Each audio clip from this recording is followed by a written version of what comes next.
Hi everyone, good morning. Welcome back to the series of all about English. Poser அப்படின்னு ஒரு வார்த்தை எல்லாருக்கும் தெரியும். இந்த ஃபோட்டோக்கெல்லாம் போஸ்ட் கொடுக்குறாங்கன்னு சொல்கிறோம்ல, அந்த மாதிரி கொடுக்குறவங்க, தன்னை எல்லாரும் பார்க்கணுங்கிற விதத்தில் ட்ரெஸ் பண்ணிக்கிறவங்க, இவங்களையெல்லாம் போஸ்டர்னு சொல்லலாம். ஆனால் இங்கே உள்ள இந்த போசர் அந்த மீனிங் இல்லை. அதாவது இட்ஸ் டிஃபிகல்ட் டு ஃபேஸ், கடினமான கேள்வி, இந்த மாதிரியான ஒரு ஒரு இக்கட்டான சூழ்நிலை, இந்த மாதிரிக்கெல்லாம் போசர்னு சொல்லலாம். உதாரணமாக, there was apparently a poser for Jaro. இவ்வளோதான் நீங்கள் இந்த இடத்துல கவனிக்க வேண்டியது.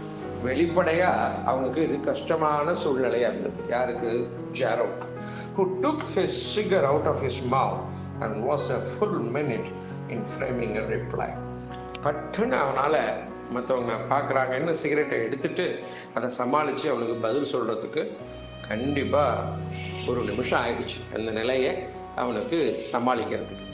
So it was apparently a poster for ஜாரோ. அப்படின்னா ஜாரோங்கிற அந்த ஆளுக்கு அப்பேரண்ட்லி வெளிப்படையாகவே இது ஒரு இக்கட்டான சூழ்நிலையாக இருந்தது.